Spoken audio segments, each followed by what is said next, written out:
Okay, testing. 1, 2, 3, testing. 1, 2, 3. The Wayne in Spain falls mainly on the plains. The Anson France de Melania Pants. Morning, everybody.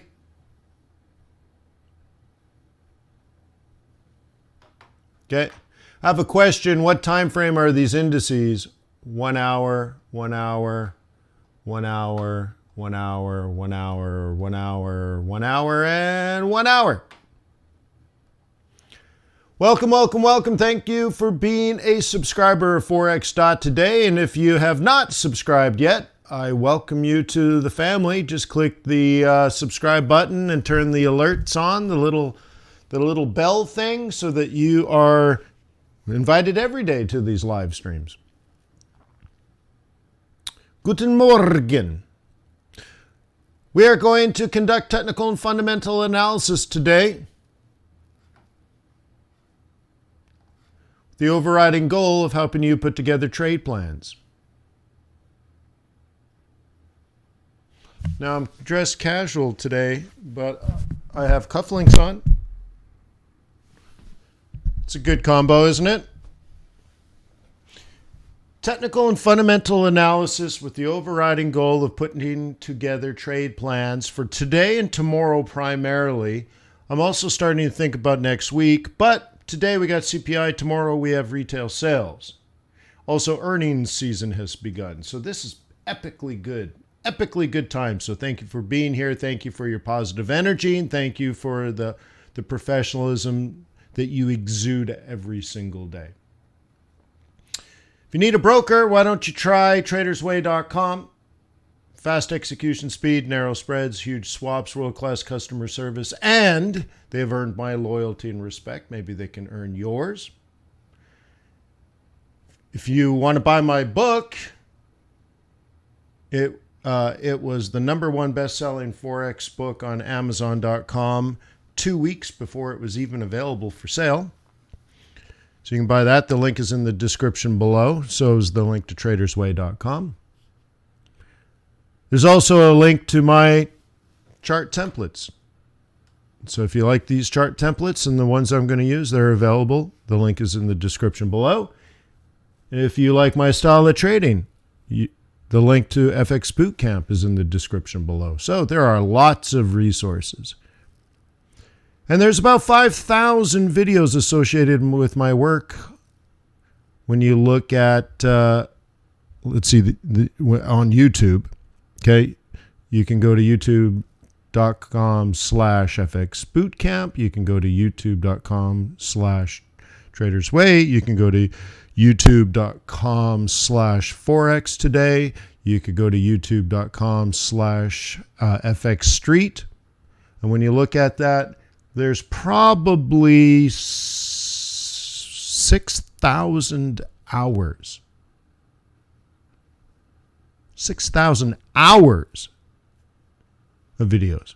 Cool. That I contributed with my work. So that's kind of cool. Right on. So there's lots of resources if you need it, right?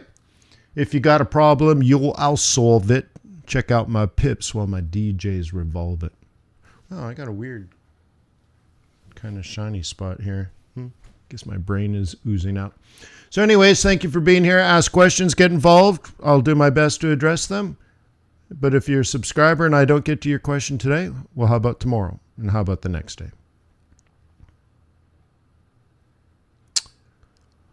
Let me remind you that trading is risky, not appropriate for everyone. Your past performance, good or bad, is not necessarily indicative of future results. Please stay small, stay humble, focus on the long term. Never risk money, cannot afford to lose. Cool. Lots of transitions today. Nice.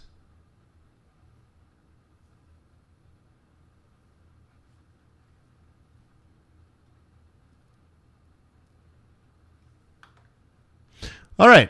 So dollar's weakening again, and yen is weakening again, and I couldn't be happier. I suppose I could be happier. I shouldn't narrow myself. Yeah, I could be happier, but I'm pretty happy. Looking at this. Okay, look at that though, huh? Look at that. Somebody was paying attention. Okay.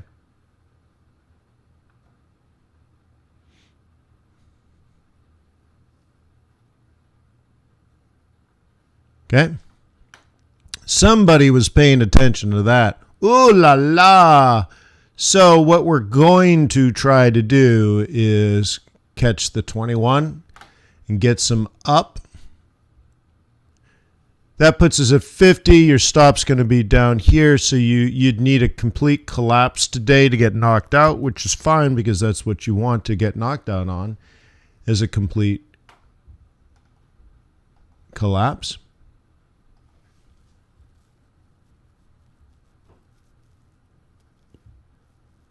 Beautiful. Beautiful. Great day trading, huh? Great day trading. Take a look at Kitty Cat. Once again, beautiful.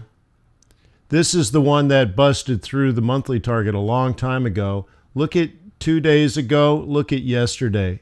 Just beautiful trading. Thank you, Canada. I appreciate you, Canadians.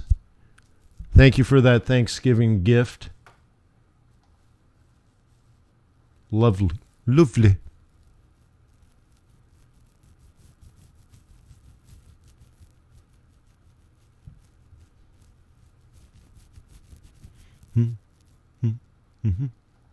Okay, Loufle. Look at that. Just lovely. It's just moving along. Love it. No change in plan. Euro was the one I was ignoring for a long time because it was just mediocre. Then it had one big day. I want you to put this into context. Nothing, nothing, nothing, nothing, nothing, nothing, nothing, nothing. One giant day. Nothing, nothing, nothing, nothing. So now the next plan is sort of like this.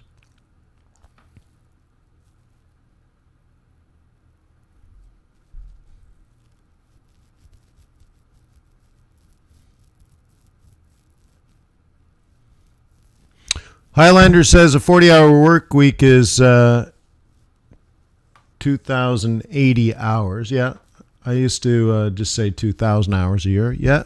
So I guess that's interesting, right? So if you looked at learning how to trade Forex as an 8-hour-a-day job, it would take you 2.5 years to get through my videos. If it was your full-time career. Now, during one of my on-site National Futures Association audits, they sent 3 officers that were in my home office for about 2 months. It was funny because I remember them sitting at my dining room table drinking coffee that I made for them, with my children's pictures on the coffee mugs. And they're drinking my coffee, looking to bury me.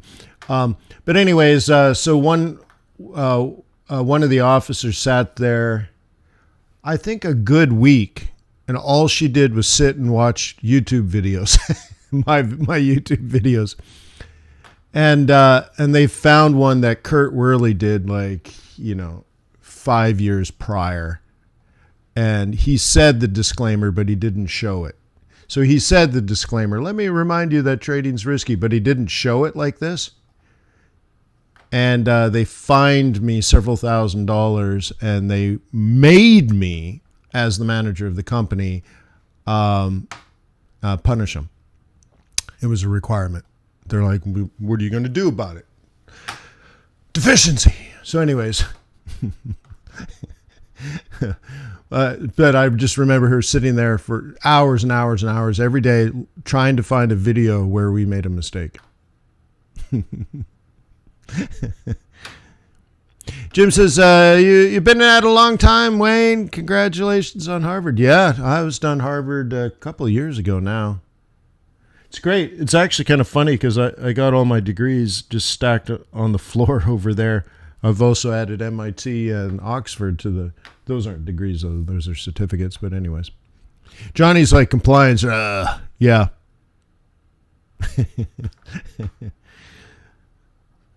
But anyways. All right. So yeah, let's take a look at our beastie. Same thing. Just kind of moving its way up.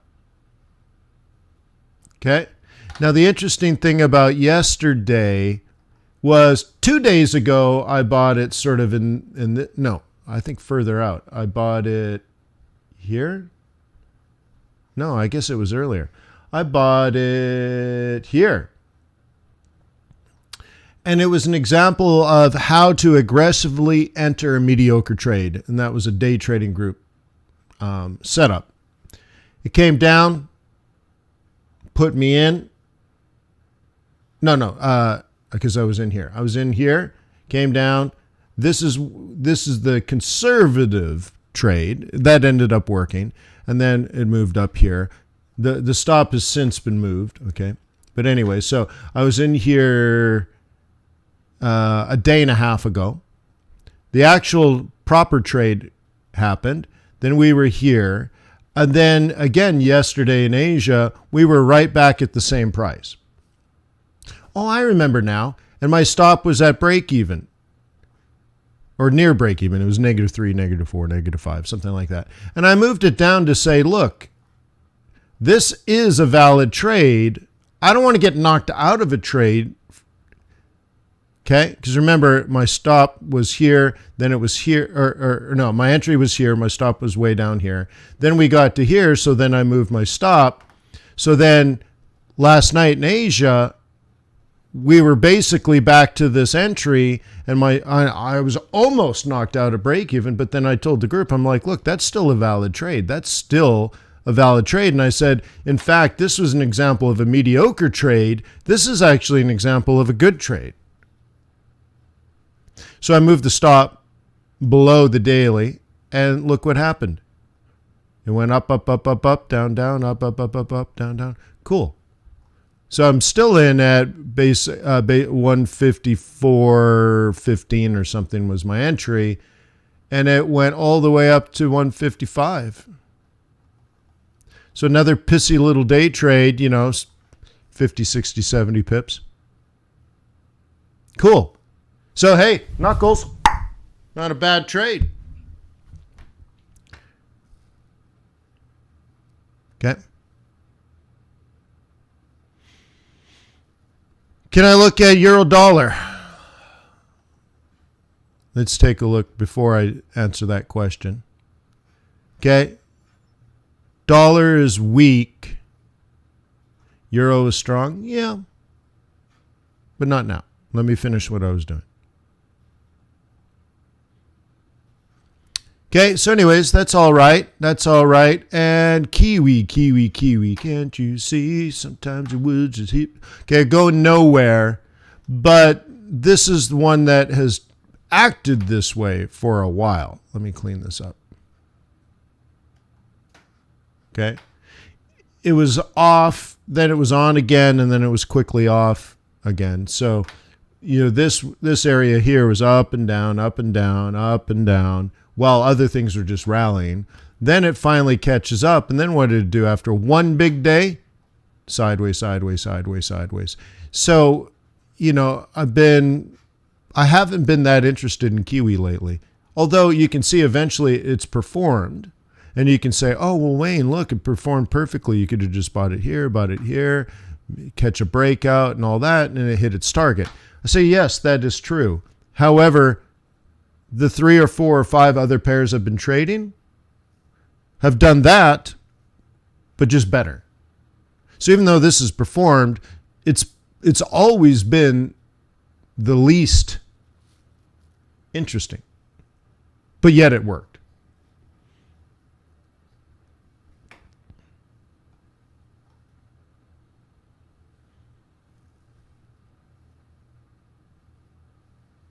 Okay. Coolio. So zippity doodah, zippity a. Let's zip over to the dollar pairs. Okay. In 6.5 minutes, we will get CPI. At least I think we are. I still haven't looked at a calendar, but I'm pretty sure today is CPI. It's Wednesday in the middle of the month, so probably. Okay. That's what we're thinking. But yeah, I might do it. We're gonna have to wait for CPI and then retail sales tomorrow. Yeah, it is. Okay, thank you. Okay. It's good to know these things in your brain, huh? Cool. All right. Cool. So it's better. It's better. It's not significantly better than before. Okay. What do we know? All I know is bulls want to buy down here and bears want to sell up here. So have I learned anything about direction? No. Because directionally, okay, we've been here 1, 2, 3, 4, 5, 6, a week and a half. 7 trading days, not 7 days, right?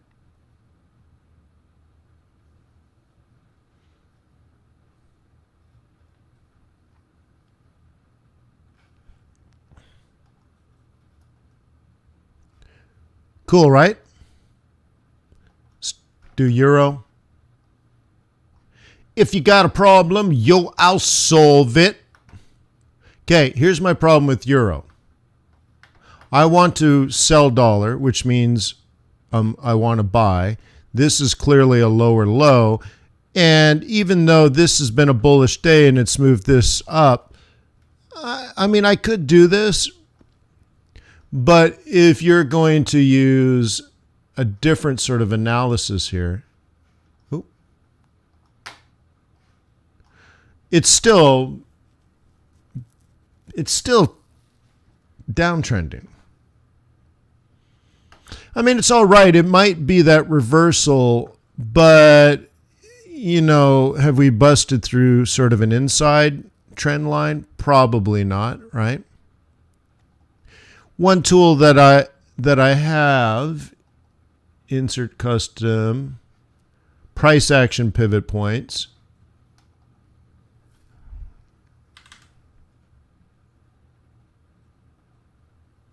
Okay, indicates that it's still technically still bearish. Oops. What do you think about that? Okay, because what it's doing is, even though we have a big move today, and that does make us think back to the mean, and the mean's probably about here, and then rally.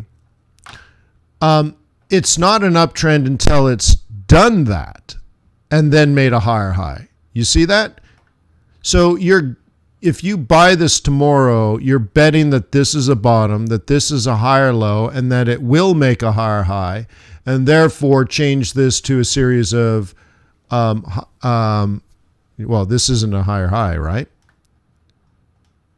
So higher low, lower high, higher low, higher high. You might be right, and in fact, you're probably right. But statistically speaking, that's a gamble. I mean, they're all gambles, I suppose, educated guesses. But instead, the odds are still not favorable, which means you're trying to outsmart the market. Okay?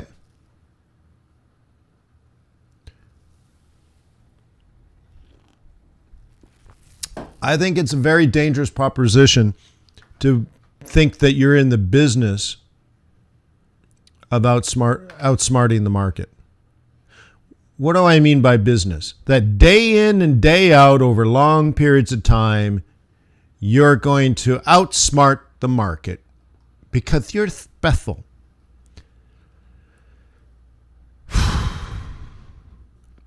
Probably not. You're probably not special. We all love to think we're special, but probably not. That's just the way it goes. So you might as well create a business then of recognizing when the market has already reversed and then invest. Right, Bella?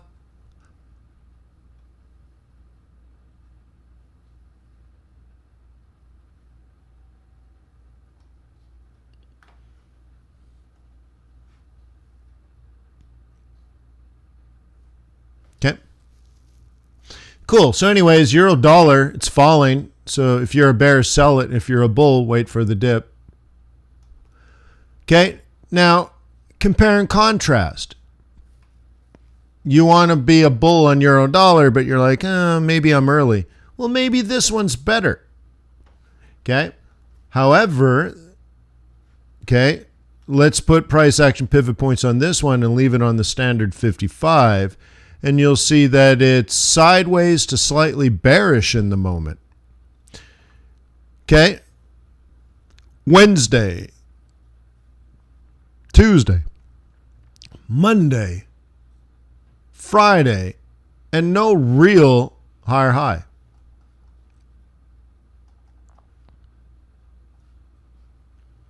And no real lower low. And we're in the middle right now, which means nothing's happened. We can add a few more to this.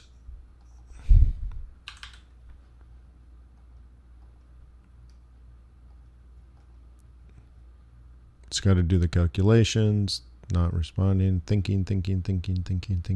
It's a lot of calculations to get this thing working. Yes,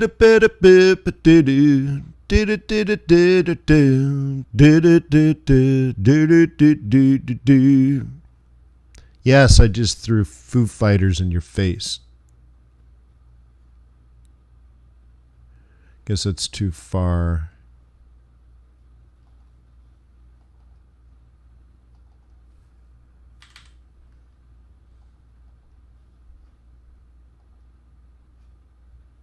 That didn't change anything. Did it do it? Huh? Why is it? Interesting. Anyways, I was trying to grab a little more here. I don't think it did it when I did 66. Of course, everything's in the way, so I can't tell.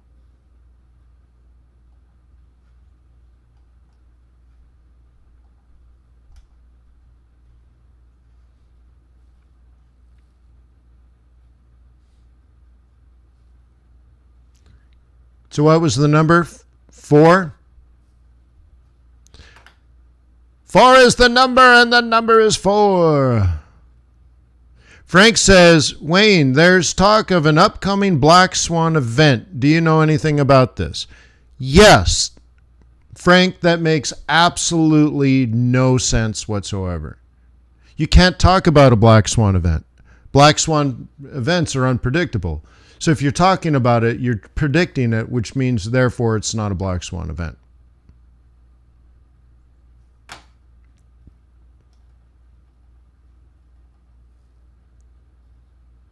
So there you go. There you go, bro. Bro, no such thing. It's funny, I can't get this one to work properly because I'm trying to add. Oh, wrong one. Maybe, I don't know. Now I'm going too far back. So yeah, so anyways, you cannot talk about a Black Swan event. So you got to be careful. Someone else is using language that maybe, I mean, when you talk about a Black Swan event, when someone is talking about a Black Swan event, usually they're trying to convince you to provide them with food and virgins and money. Otherwise, they're going to make the sun go away. And they happen to know there's a solar eclipse or something, or they're just trying to frighten you.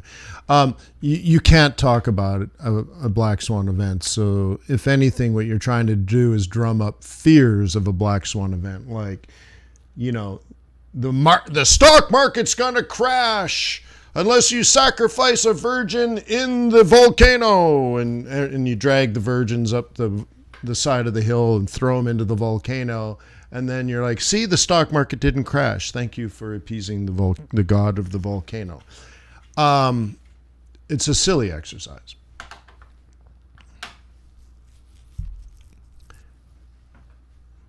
Yeah.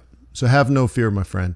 There are lots of concerns out in the world, and much of them are quite valid concerns. So I'm not saying that. But, one of the things in the day trading group that we've been talking about lately is, we've done very well the last 2 weeks, and now we're in this consolidation area, which, by the way, we knew we were hitting. We knew it, right? We knew this was going to head down, and then we knew this was going to consolidate. So one of the things we've been talking about is we know there's risk. In a normal situation, we'd be up here by now. But this is not a normal situation. So we see the risk, okay? And we are aggressively trading mediocrities, I think is how I've been saying it.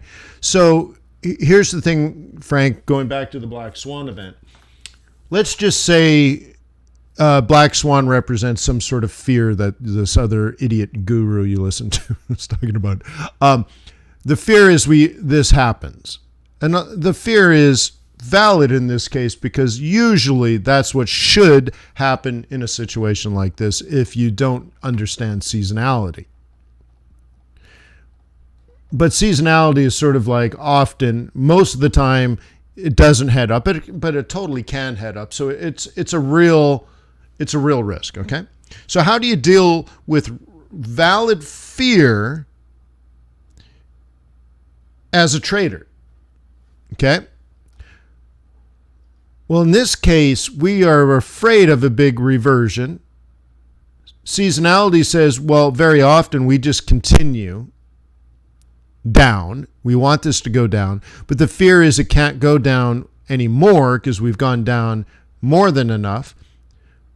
So to handle the fear, I say, well, what is it that we know? We know this is a sell zone, and that held down price. We know this is a sell zone, that held down price. We know this is a sell zone, and that held down price, and this is the current sell zone. So we can look at it and say, oh my God, we're losing frequency, we're losing average daily range or average true range. The moving averages are converging, so you can imagine your MACD is actually heading up and all these things. And we're very afraid of the upcoming regression. The thing is, it's a fear. Right now, it's not actually happening. Now, we should not go in where we're so bold that we say it's not going to happen.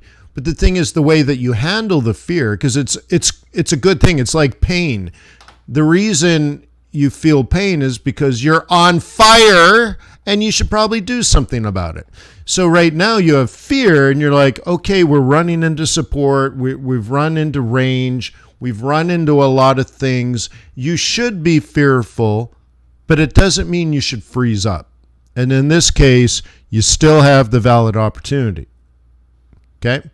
And so one of the trades we just talked yesterday after that giant speech, so imagine a half an hour version of what I just gave you. Look, it worked. It worked just beautifully. It was a great trade. But if you were fearful, you would not be in it. Or even worse, you're like, it's going to revert because it always reverts. No, it doesn't always revert. It usually reverts. But I told you in February, okay, that in the month of October, it will not revert. So my risk right now is that idea of no reversion in October is wrong. I could be wrong. So I have to manage that risk, but it's not a fear, it's a risk. And so I look at it and say, this could pop any day. This could pop any day. But until it does, I'm still selling. But if it does, then I stop selling and I take a walk because I face this risk and I know it exists, but it's my job to deal with the risk, not fear it. Okay?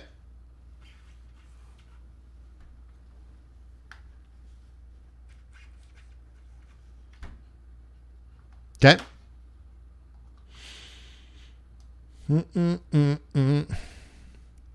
Theta says, but technically fear is control of the market. That's not true. I think most market participants have fear. And those that make most of the money do not. Okay? Dollar's strong right now. Okay? Inflation's high. People are interpreting this as, oh my God, the Fed's going to need to raise interest rates sooner than later. And great. Okay.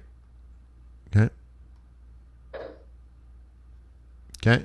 So they're fearful. They're afraid. They don't know. There's uncertainty. Oh my God. Oh, this isn't transitory at all. This is going to ruin everything. How can Apple possibly make money when there's 4% inflation and they only have 75% margins? Oh, poor Apple.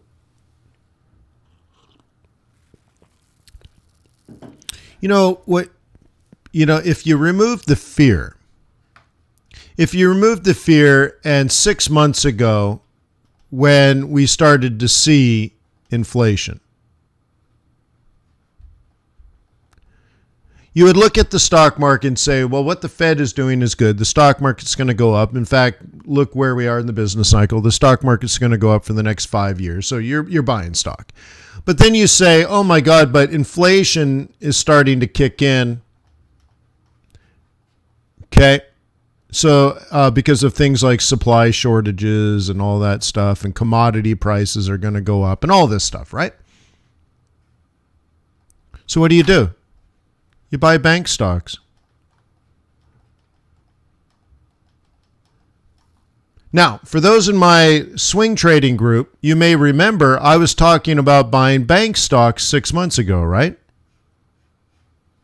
I also was talking about maybe a year ago buying industrial metals. But anyways, let's go back to the bank stocks. Okay? Bank stocks. Why would I buy bank stocks? Because they don't have supply risk. They don't use semiconductors. They don't have products sitting on a dock at a port. Right? They don't buy iron ore and coal. They don't have to ship a container somewhere. Do you see? What do banks do? They play with your ones and your zeros.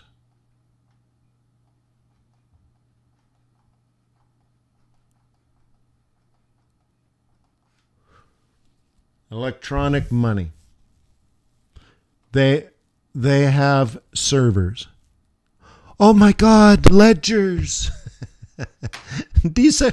Centralized ledgers. Yeah, that's what banks do. Oh my God, the centralized ledger. But anyways, that's what they do, right? Plus interest rates, I told you 6 months ago, are going to start going up, which now they've gone up more than 100%. Who makes money when interest rates are going up? Banks. So I look at these things, right? Like someone said, Theta said it, right? Fear.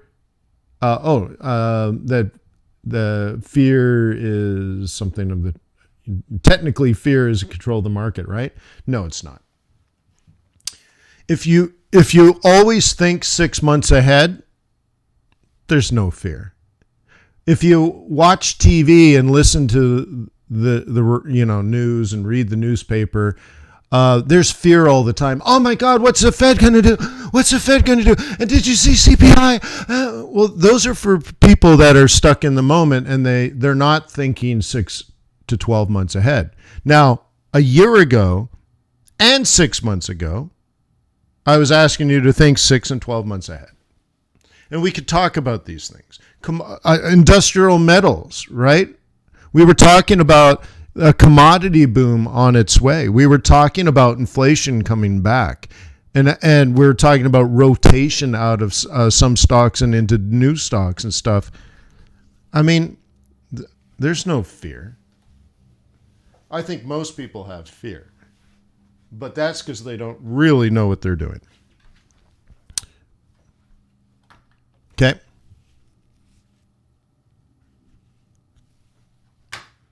Okay. Cool. Okay. Right on. Right on. Cool. Cool. Right on. Take a look at the commodities.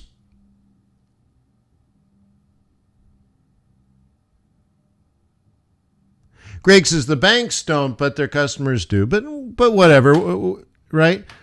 I suppose, I mean, banks are so big now and so diversified, right? You guys are probably familiar of the economies of scale. This means where if you manufacture something, the bigger you get, the lower your per unit costs are. So for example, you're a factory and you make 1 million widgets per year and it costs you 30 cents per widget. Now, if you're a bigger company and you have more employees and more machinery and more square footage of your plants, and you're buying more raw material, more iron ore, more coal, all that kind of stuff, what happens? Well, first of all, whatever you're buying, whether it's plastics or iron ore or coal to make steel or whatever, you need twice as much if you're twice as big, for example. So when you call up the iron ore and coal suppliers, or when you call up the plastic suppliers, you're like, we want twice as much. So you get a better price. Also, you may need less containers and all that kind of stuff because you can put maybe more per container, and once again, because you're shipping more, you get a better price. Also, you have the same amount of accountants and the same, you might have 25% more managers, but you're doing 100% more manufacturing, that kind of stuff, right? And you buy bigger machines that are more efficient because you're doing twice as much. And so what you see is economy of scale allows you to do twice as much, but per individual unit, you're getting much, much lower costs, right? So we call that economy of scale. In something like banking, it's economy of scope. So you start with offering basic banking services like custody, right? You put money into a bank, they hold it safe for you in a vault, they pay you a little bit of interest, and when you show up, you want some money, they can offer it to you. But then they're like, oh, but we can offer you a savings account, we can offer you a high yield account, we can offer you CDs. Oh, do you need a credit card? Oh, speaking about credit, would you like a mortgage? Would you like an equity line? If you're a small business, would you like something? Would you like us to do year-end accounting for you so you know how you're spending your money? Would you like wealth management services? We can help you save for retirement. And you see how this gets bigger and bigger and bigger? That's economy of scope. Now, banks are so big now that they offer basically every type of financial service that you could possibly need, right? And so when you think that maybe if you're thinking about loan provisions and you're like, well, if the economy is bad, people are not going to like ask for loans because they're not going to buy a house because they don't have a job. That's true. But they're also offering a whole bunch of other things. And once you pick a bank and you put a mortgage in the bank and they're doing wealth management for you and you have CDs, what happens is that type of service is sticky. You get locked into your bank, you get locked into your wealth manager. So like I've had wealth management for, 20 years and I've only had 2 firms, right? I've only moved once, right? I've moved banks once for my personal money. In 20 years. So it's a very sticky thing, right?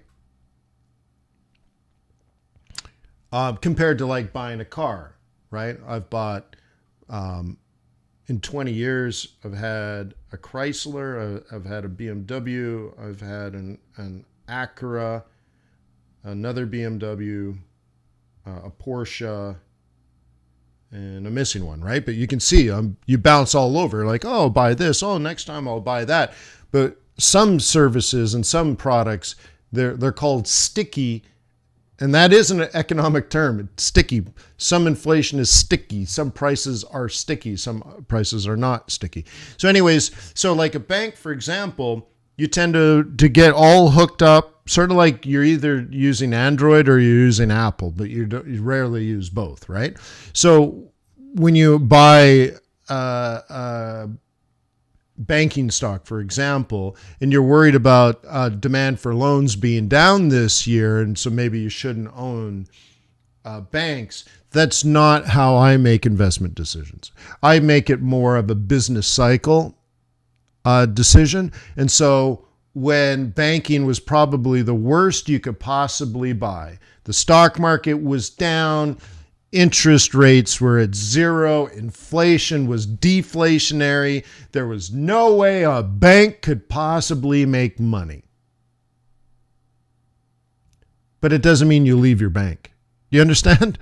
So when it couldn't be absolutely any worse to own bank stock, I was buying bank stock. Okay? Because I know in a year or two or five, inflation will be high, interest rates will be high, mortgages will be high, right? The stock market will still be going up. The bond market will be down because that's why interest rates are high. So the stock market will continue up, and those deposits will be there. The demand for loans will be there. Because remember, I was teaching you, people don't buy houses when prices are falling and interest rates are low. They don't. You think they would, and they teach you in college that that's when people buy, but that's stupid. Prices are low and inflation is low and interest rates are low because everybody lost their money when things were good. Those are when times are bad. So when do people buy houses? When interest rates are going up. Okay? And you're like, but that doesn't make sense. It's more expensive. Well, if you're going to buy, you better buy now because in 6 months it'll be even more expensive, right? So anyway, so long story short, just think 6 months to 12 months in advance. And then when you see the people on TV freaking out, fear controls the market. No, it doesn't. No, it doesn't. No, it doesn't. It's easy. It's easy. Just think ahead. Cool. Anywho, oil still stuck at 80. 83 here on Brenty. Biddy at 55. It's all right. Let's go through the dollar pairs again quickly.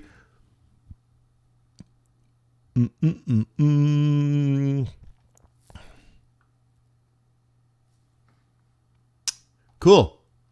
Great. So, this is the general idea here.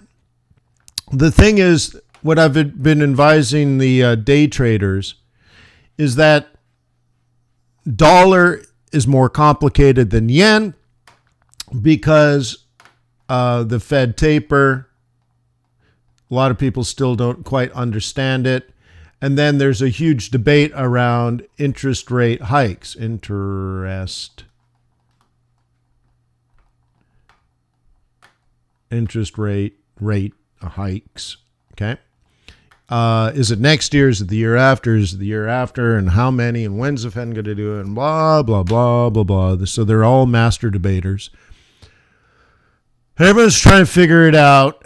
And it does impact things like if you do cash flow, for example, of a bond or a real estate deal, okay, you're going to have like a discount, right? You're going to have a discount number and you're going to have an interest rate or inflation number in your calculations. So as interest rates go up, you make less money. Basically, right? As interest rates go up, you make less money because it's a cost. Okay. So it does matter, but people are trying to rationally make decisions, but they're emotionally irrational as they're doing it. So there's complications is all I'm saying. And when you look at, and I guess we could do this next, we could look at the 10-year yield. But if the 10-year yield is going up, then this currency pair should go up too. The problem is what this is saying is most likely people are freaking out. The stock market's probably coming down. People are probably buying bonds. Yields are going down. Bond prices are going up. And they're just setting up next week. Yeah, so there we go. Thank you, Jim. So I'm correct in that case. Wait, my security cameras are freaking out. Let me double check all my security cameras. Hang on.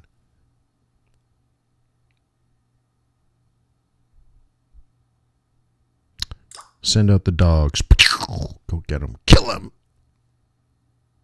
Okay. So anyways, yeah, so at one point, right, so that means yields are going down, the bond market's going up, the stock market's coming down, commodities will come down, and that's great because I don't think it actually matters. So I think tomorrow's retail sales is much more interesting because it's more informative.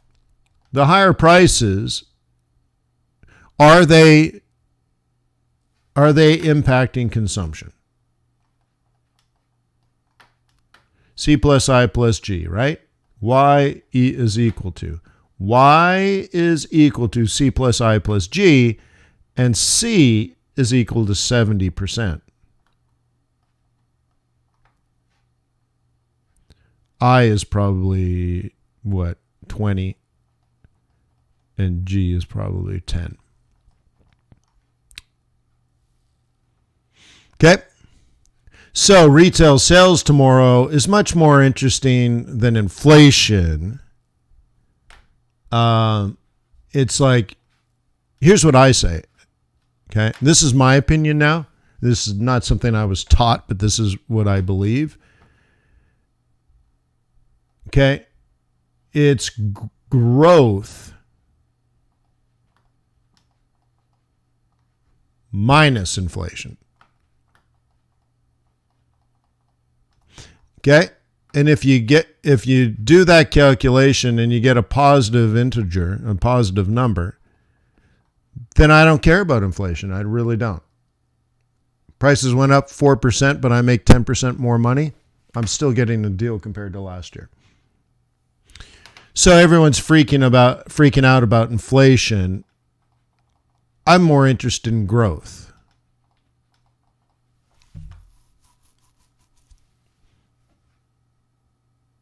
Okay. So whatever.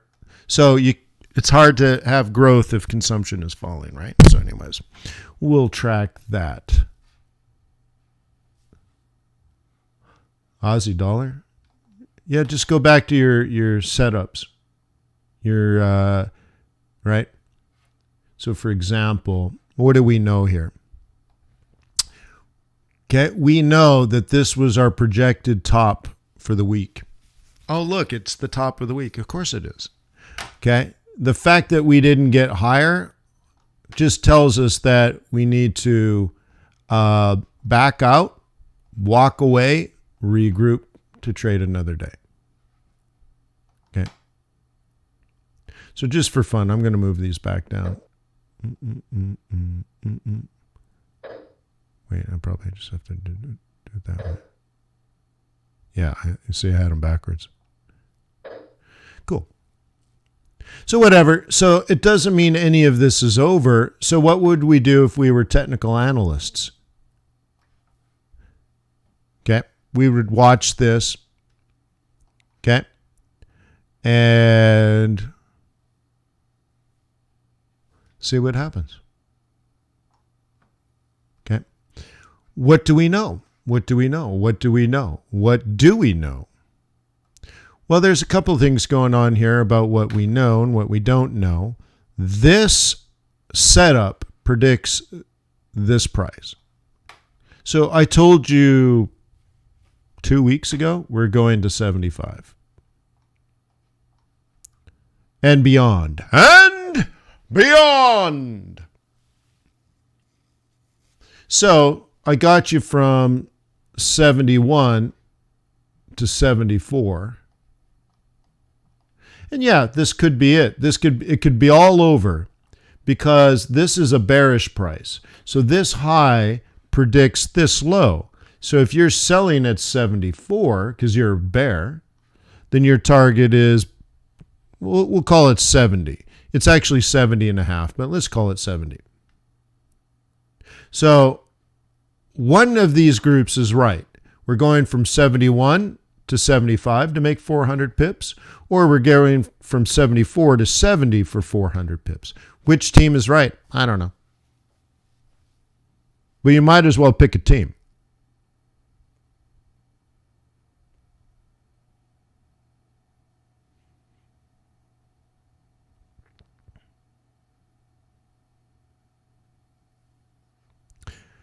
Theta says growth mean productivity. Well, if you're productive, there's growth.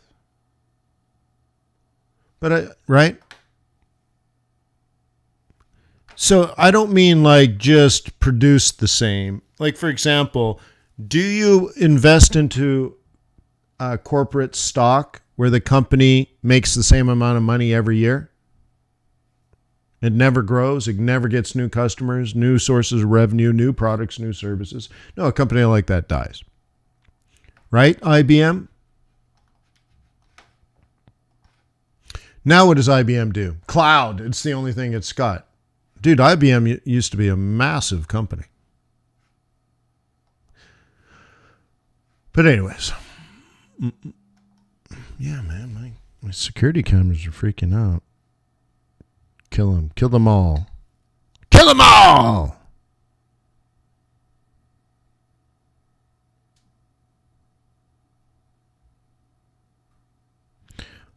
Hey, I just got an email, though. Someone asked, hey, is it possible to join the day trading group? Only if you're in the swing trading group. Okay? If you're not in the swing trading group, you cannot be in my day trading group.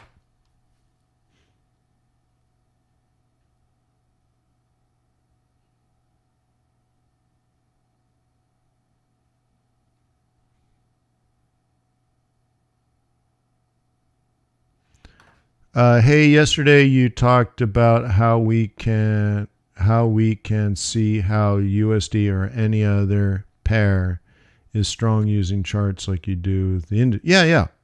Okay, it's called relative strength. Okay, so let's pick Great British Pound. I'm just grabbing one. I have no idea.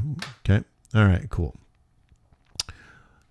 Great British Pound versus dollar. Great British Pound versus Norway. Great British Pound versus Euro, Great British Pound versus Swissy, Great British Pound versus Aussie. Okay. Do they look similar? Well, let's look at this. It was, okay. It kind of looks sideways, right? And then this kind of looks sideways. This kind of looks sideways. This looks sideways, and then this looks sideways but more up. So, but oh, that's an hour. Good thing I checked that. Make that on a 4. Okay.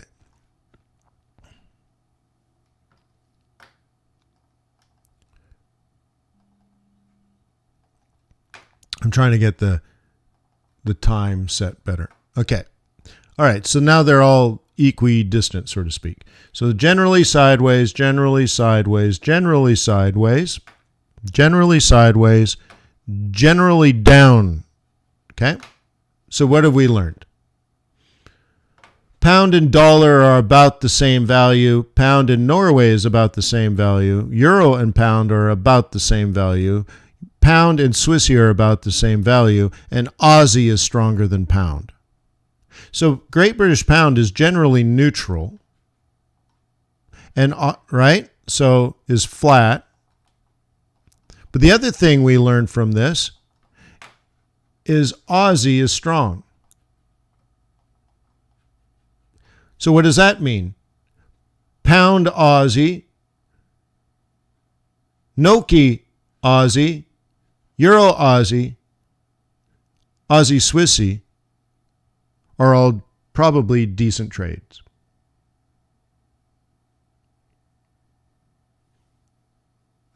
But just very quickly look at this, I'm like, don't trade pound, don't trade pound, don't trade pound, don't trade pound. Oh, look, Aussie's interesting. Done.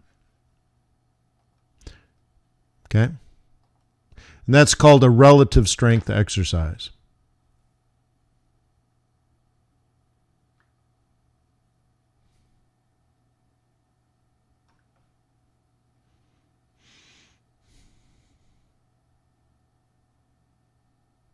Okay. Oh, Arve, then yeah. I will send you the link then, okay? But Arve, if you log into your swing trading account, right? So you log into FX Bootcamp and you go near the war room, but the link is in there, right? There's a whole section that says join the day trading group. So just log into FX Bootcamp. It should be self-evident. But if you don't see that, then I'll manually do it. But it just takes my time, that's all. All right, well, it's 9:05 in the a.m. That was 1 hour of your life. I hope you have been productive and that there was growth. You is beautiful. You're beautiful. You're beautiful. You're beautiful. It's true, and I love to trade with you. So thank you for being a subscriber. I'd like to thank Traders Way again for being part of our community. Give them an opportunity to earn your loyalty and respect, tradersway.com. If you look in the description below, there's links to all kinds of support. All kinds of support down there. Because I've been doing this for 20 years, I've created a few things. So if you need help, I hope you're strong enough to reach out and ask for it. The links are in the description below. I will see you tomorrow, unless you're in my day trading group. Then I'll see you at 3 p.m. And then I'll see you at 8 p.m. Then I'll see everybody tomorrow.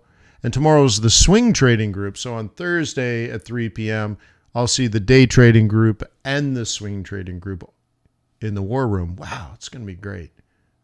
And then tomorrow we got Asia open. So huge. And then we got Friday. Oh my gosh. So there's a lot of daylight left in this Forex trading week. I hope you make a ton of pips. Remember tomorrow's retail sales. That's going to be epic. And then we're going to get a swerve on. It should be really good. So